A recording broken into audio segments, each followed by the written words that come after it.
Bismillahirrahmanirrahim. Assalamualaikum warahmatullahi wabarakatuh. Perkenalkan, nama saya Zinur Aini dengan NIM 1901127 dari kelas 4B, Program Studi Pendidikan Islam Anak Usia Dini, Fakultas Tarbiyah dan Keguruan UIN Mataram. Baiklah, pada video kali ini dibuat untuk memenuhi salah satu tugas sebagai tugas mid semester pada mata kuliah Bahasa Inggris. Pada video kali ini, saya akan menjelaskan materi dari pertemuan pertama sampai dengan pertemuan kelima. Nah, langsung saja kita akan masuk kepada pembahasan materi pertama, yaitu tentang The Young Language Learner, yaitu karakteristik anak yang belajar bahasa Inggris. Nah, jadi apa sih tujuan dari karakteristik atau apa urgensi dari mempelajari karakteristik anak yang belajar bahasa Inggris bagi pendidik?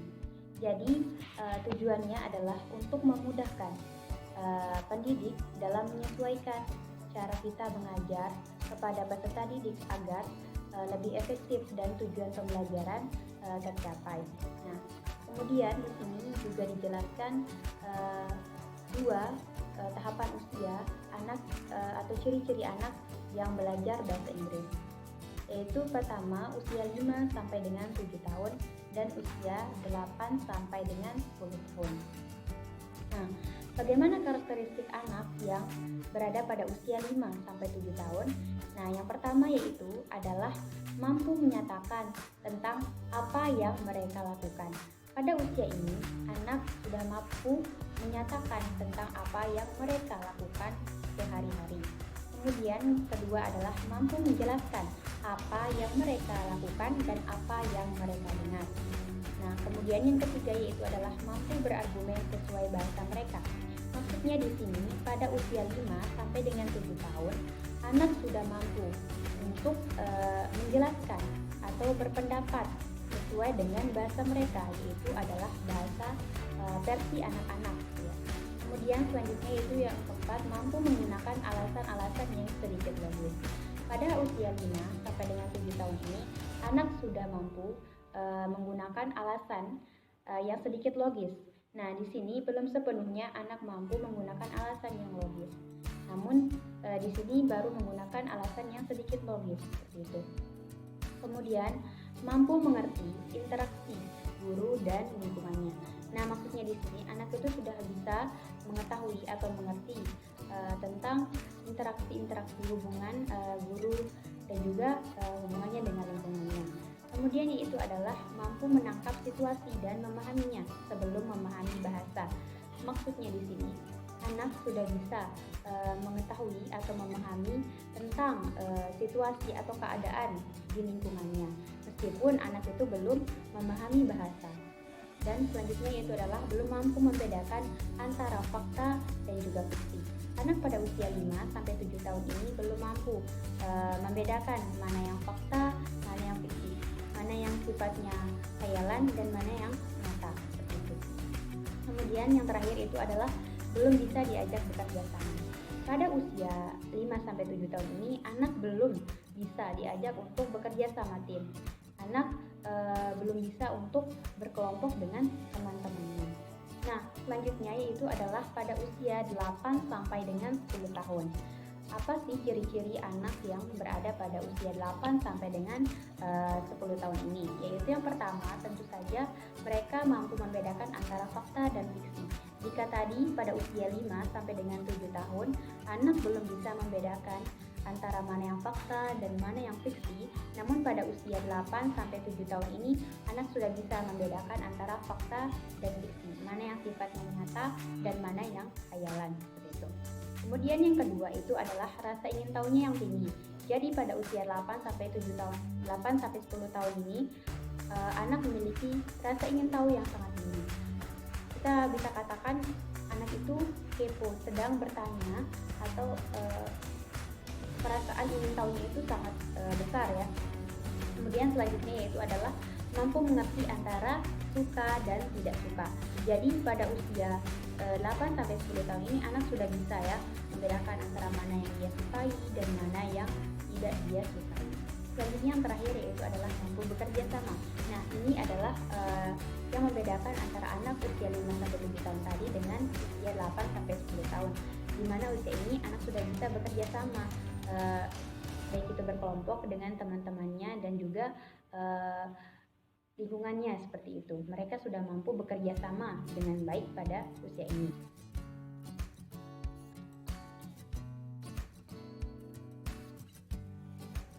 Selanjutnya yaitu adalah alasan mengapa karakteristik anak ini penting dan apa hubungannya dengan pembelajaran. Yang pertama yaitu adalah kata-kata saja itu tidak cukup. Perlu adanya body language dan juga ekspresi dalam pembelajaran. Maksudnya di sini, penggunaan kata-kata saja itu tidak cukup ketika proses pembelajaran. Di situ perlu adanya body language atau bahasa tubuh dan juga ekspresi yang memperjelas pemahaman peserta didik tentang materi yang dijelaskan. Kemudian, harus menggunakan bahasa Inggris dan hindari metode ceramah. Ini adalah poin kedua, di mana seorang pendidik atau guru itu harus menggunakan bahasa Inggris dalam proses pembelajarannya, meskipun hanya menggunakan bahasa Inggris yang sederhana atau yang familiar didengar oleh anak. Kemudian, hindari menggunakan metode ceramah. Maksudnya di sini, guru harus menyajikan pembelajaran itu harus lebih menarik dan tidak menggunakan metode ceramah yang membosankan bagi anak. Kemudian hindari yang ketiga, adanya pembelajaran yang bersifat kompetitif.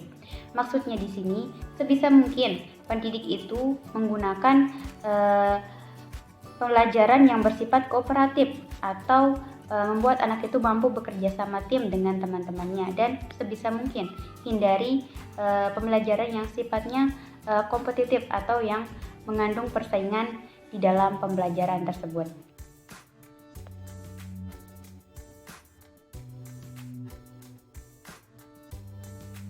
Selanjutnya, kita akan beralih ke materi kedua, yaitu tentang class management and atmosphere. Di mana yang dimaksud dengan class management and atmosphere adalah cara seorang guru dalam mengatur kelas dan menciptakan suasana belajar yang efektif dan menarik agar tujuan pembelajaran tercapai.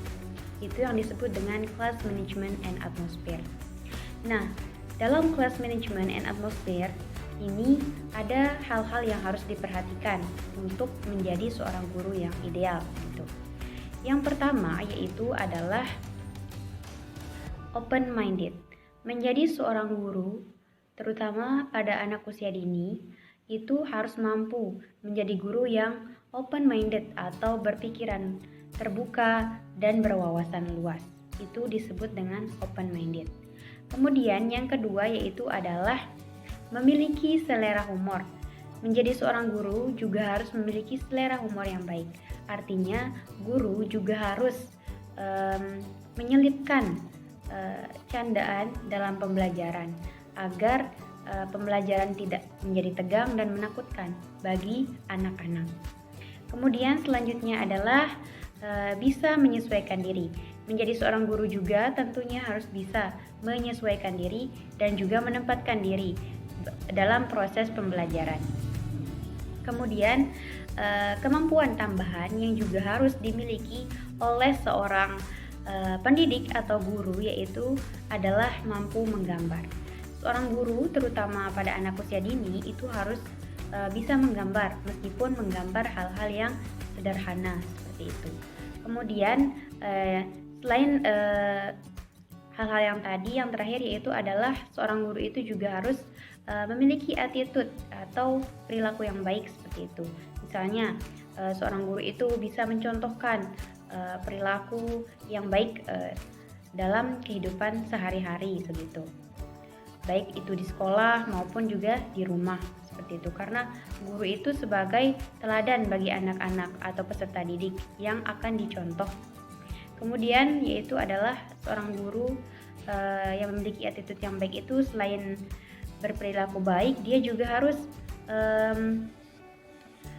mengerti atau memahami siswanya. Artinya dia tidak menuntut lebih dari siswanya. perlu diketahui bahwa setiap anak itu adalah kemampuannya itu kan berbeda-beda. Jadi disinilah peran guru untuk memahami bahwa anak tersebut memiliki kemampuan berbeda dan tidak menuntut lebih dari kemampuan anak. Kemudian membuat anak tetap nyaman dalam belajar. Hal yang juga tidak kalah penting adalah seorang guru itu harus bisa membuat peserta didiknya merasa nyaman di dalam pembelajaran agar tujuan pembelajaran tercapai. Kemudian selanjutnya yaitu adalah hal-hal yang harus ada di dalam ruangan kelas. Maksudnya di sini untuk mendukung class management and atmosphere ini tentunya harus ada hal-hal pendukung di dalam ruangan kelas, yaitu yang pertama tentunya fasilitas atau sarana dan prasarana yang ada di dalam kelas. Ya, contohnya seperti papan tulis, kemudian gambar, buku dan sebagainya. Kemudian yang itu selanjutnya adalah terkait dengan pengaturan. Pengaturan di sini maksudnya seperti penataan tempat duduk ya. Ada 3 jenis tempat duduk, yaitu seperti model A, model B, dan model C. Nah, itu adalah beberapa contoh model pengaturan tempat duduk untuk siswa. Perlu diketahui bahwasannya model-model tempat duduk yang A, B, dan C itu memiliki kelebihan dan kekurangannya masing-masing.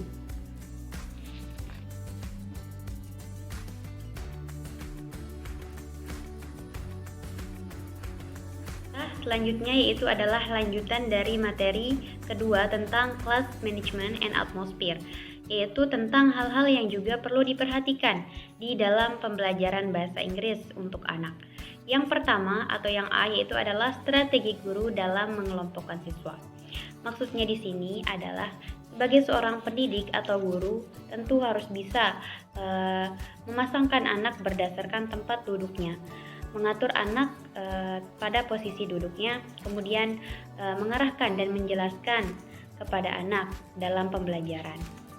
Kemudian yang B itu adalah strategi guru dalam membuat tim atau grup ya, seperti adanya instruksi dari pendidik saat memulai kegiatan pembelajaran, kemudian juga seorang guru itu menghindari anak-anak itu memilih kelompoknya sendiri begitu. Sebisa mungkin guru itu mengatur kelompok untuk anak-anak tersebut. Kemudian yang C yaitu adalah penggunaan kelas dalam belajar bahasa Inggris. Penggunaan kelas dalam belajar bahasa Inggris ini maksudnya bagaimana guru bisa menerapkan pembelajaran itu sesuai dengan namanya. Misalnya pembelajaran bahasa Inggris, tentu di dalam pembelajaran itu harus menggunakan bahasa Inggris ya, membiasakan anak itu untuk menggunakan kalimat-kalimat sederhana dalam bahasa Inggris seperti itu. Kemudian yang D atau yang terakhir yaitu adalah pembelajaran bahasa Inggris yang mudah dimengerti oleh anak. Jadi pembelajaran bahasa Inggris itu harus dikemas dengan mudah agar anak itu bisa mengerti. Caranya adalah dengan menggunakan ekspresi, kemudian berakting atau bermain peran, kemudian menggunakan alat pendukung seperti properti atau media, dan juga yang terakhir bisa berbahasa Inggris. Itu adalah poin-poin pendukung pembelajaran bahasa Inggris agar mudah dimengerti atau dipahami oleh anak atau peserta didik. Baiklah, selanjutnya kita akan beralih ke materi ketiga yaitu terkait dengan based work. Jadi sebelum membahas lebih lanjut terkait dengan materi ketiga ini, alangkah lebih baiknya kita ketahui dulu apa yang dimaksud dengan based work. Jadi, based work adalah strategi pembelajaran bahasa Inggris pada anak berdasarkan satu tema besar dan tidak keluar dari jalur pembahasan. Itu adalah yang dimaksud dengan based work. Nah, kemudian alasan guru harus menggunakan based work atau apa pentingnya menggunakan based work ini adalah dalam pembelajaran, yaitu yang pertama bermanfaat. Nah, dalam penggunaannya itu akan memperoleh manfaat tersendiri, baik bagi peserta didik maupun pendidik atau guru. Yang kedua adalah membantu siswa. Nah, dalam penggunaan topik besar atau tema besar ini, itu akan memudahkan siswa dalam belajar, karena sudah ada topik atau tema yang ditetapkan oleh gurunya. Kemudian yang ketiga itu adalah mudah dipraktikkan. Nah, mudah dipraktikkan di sini maksudnya ketika penetapan topik besar, anak atau peserta didik akan mudah mempraktikkan topik yang telah disiapkan oleh gurunya. Kemudian yang terakhir yaitu adalah mudah dan menyenangkan. Untuk penetapan topik besar sendiri, tentunya akan dikemas lebih mudah dan menyenangkan karena sudah ada ketentuan atau tema yang digunakan, misalnya tema binatang, tumbuhan, dan sebagainya. Kemudian hal yang perlu diperhatikan atau dilakukan guru ketika menerapkan topik bersatual ini dalam pembelajaran. Yang pertama adalah mengaitkan pelajaran yang disukai siswa itu dengan pengalaman. Maksudnya di sini yaitu topik yang akan ditetapkan oleh guru harus berkaitan dengan pengalaman siswa. Misalnya menetapkan topik binatang atau hewan dan tumbuhan dan topik lainnya berkaitan dengan pengalaman hal-hal atau kejadian yang dialami siswa. Kemudian yang kedua adalah menggunakan topik terkini atau terbaru. Maksudnya di sini guru hendaknya menggunakan topik yang terbaru atau terkini. Seperti yang kita tahu bahwasannya anak itu berbeda zamannya dengan guru.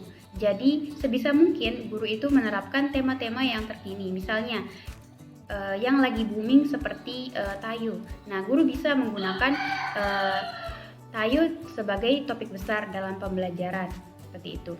Kemudian yang ketiga itu adalah dapat menstimulasi semua kemampuan anak. Nah, ini yang tidak kalah penting bahwasannya dalam penerapan topik besar ini harus juga dapat menstimulasi semua kemampuan anak, entah itu kemampuan sosialnya, kemampuan bahasanya, dan sebagainya. Itu yang disebut dengan dapat menstimulasi semua kemampuan yang ada pada peserta didik seperti itu. Lanjut pembahasan materi ketiga, yaitu langkah-langkah yang diterapkan dalam pembelajaran topik besar. Yang pertama adalah memilih topik. Sebagai pendidik, tentu sebelum pembelajaran dimulai harus menyiapkan topik pembahasan yang akan dibahas pada saat pembelajaran nanti. Misalnya hari ini memilih topik tentang binatang. Guru bisa mempersiapkannya H-1 sebelum proses pembelajaran seperti itu. Kemudian yang kedua adalah pembagian waktu. Pembagian waktu di sini yaitu guru membagi pembelajaran tersebut ke dalam 3 waktu, misalnya waktu untuk pembukaan, kemudian waktu penyampaian materi inti, dan penutup atau closing. Nah, di situ guru harus bisa membagi waktunya. Dan di sini usahakan tidak sama setiap waktunya. Harus lebih banyak waktu untuk penyampaian materinya atau inti seperti itu. Kemudian yang ketiga itu adalah fungsi dan situasi. Maksudnya di sini fungsi. Guru harus memperhatikan bahwa penyampaian dari topik besar itu tidak keluar dari pembahasan ya, dan juga guru juga harus mengetahui situasi. Maksudnya tidak menuntut lebih dari anak dalam pembelajaran berlangsung seperti itu. Kemudian selanjutnya adalah metode dan aktivitas. Metode ini maksudnya tidak menggunakan metode yang begitu saja. Di sini harus ada metode yang menarik agar materi pembelajaran dapat diserap dengan baik oleh peserta didik. Misalnya di sini jangan menggunakan metode ceramah yang membuat anak nantinya bisa bosan. Kemudian harus menggunakan metode-metode yang menyenangkan atau aktivitas-aktivitas yang menyenangkan dalam pembelajaran tersebut. Nah, yang terakhir adalah penilaian. Nah, penilaian di sini maksudnya adalah hendaknya guru itu menilai dari segi proses, bukan dari akhir dalam pembelajarannya. Ini yang lebih penting, bahwasannya penilaian proses itu lebih penting daripada penilaian akhirnya.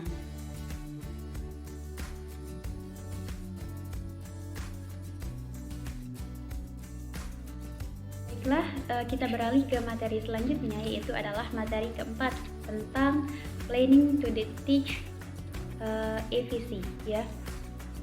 Jadi pada materi keempat ini yaitu membahas tentang bagaimana guru merancang pembelajaran untuk anak didik ya.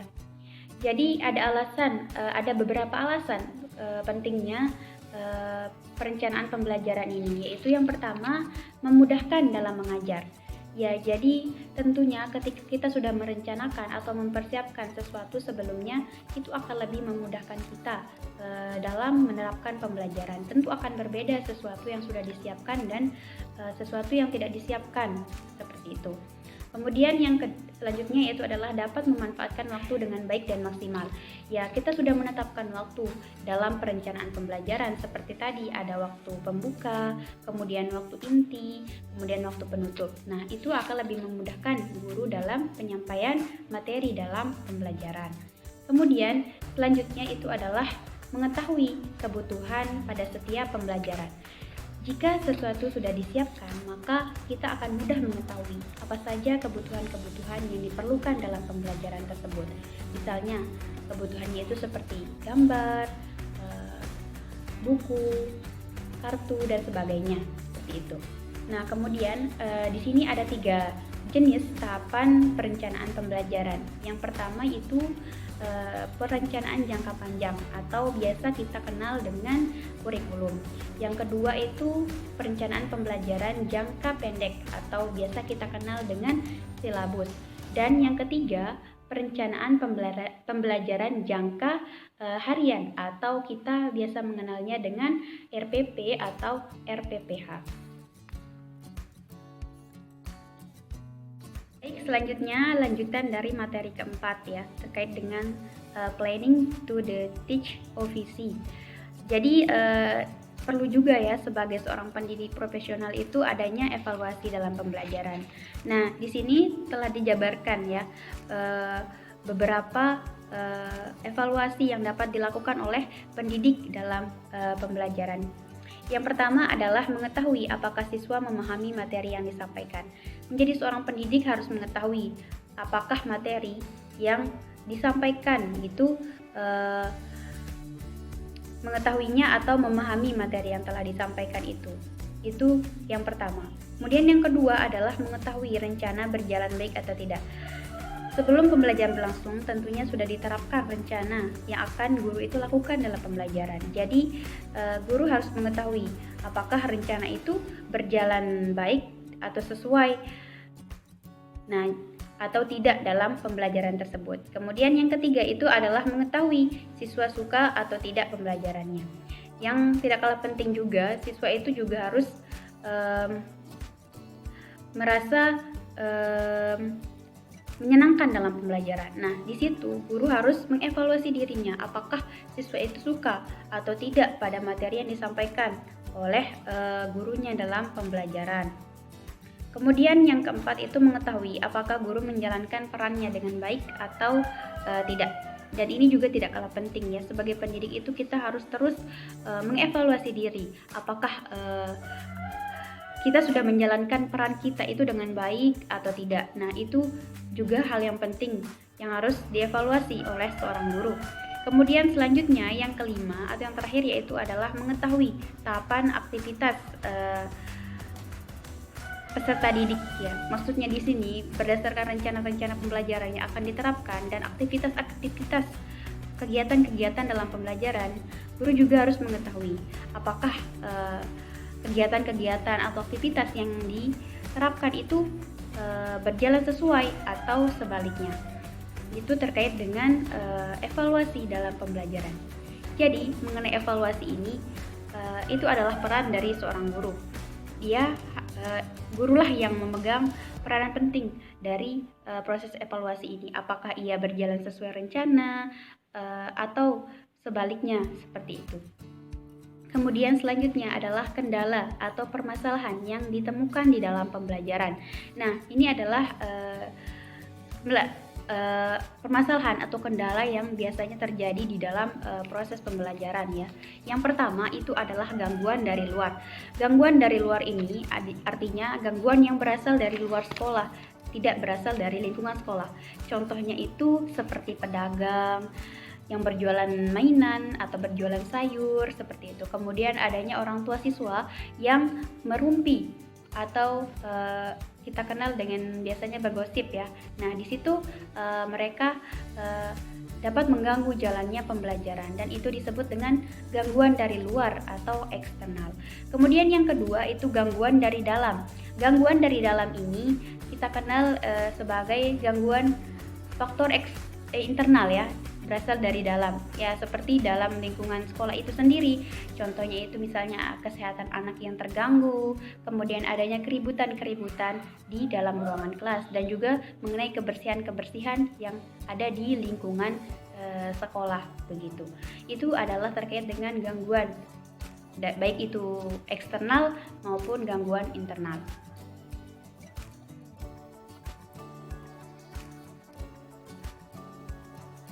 Baiklah, kita beralih ke materi terakhir atau materi kelima, yaitu tentang using media and teaching OVC.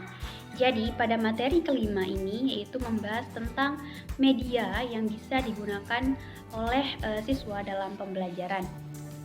Jadi sebelum membahas lebih lanjut terkait dengan materi kelima ini, alangkah lebih baiknya kita ketahui dulu apa yang dimaksud dengan media pembelajaran.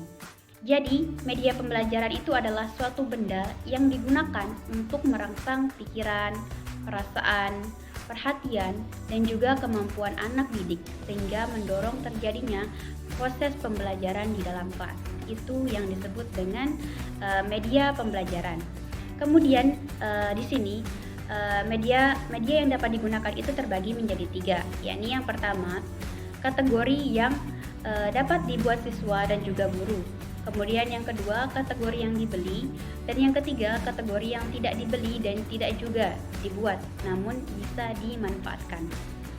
Nah, yang pertama itu adalah kategori yang dapat dibuat oleh siswa dan juga guru. Contohnya itu seperti jam, kartu, kalender, gambar, dan sebagainya. Dan masih banyak lagi ya. Kemudian selanjutnya itu kategori yang dibeli, seperti mainan, maps, dan sebagainya. Itu contoh yang dibeli. Kemudian yang ketiga itu adalah kategori yang tidak dibeli dan tidak juga dibuat, tapi bisa dimanfaatkan. Ya, maksudnya di sini kita bisa menemukan itu di lingkungan sekitar kita ya. Contohnya itu kartu lama dan sebagainya. Nah, itu barang-barang lama itu juga termasuk barang yang tidak dibeli atau tidak dibuat, tapi bisa kita manfaatkan atau bisa kita kreasikan seperti itu. Nah, itu dia terkait dengan materi kelima ini tentang media pembelajaran atau using media and teaching OVC.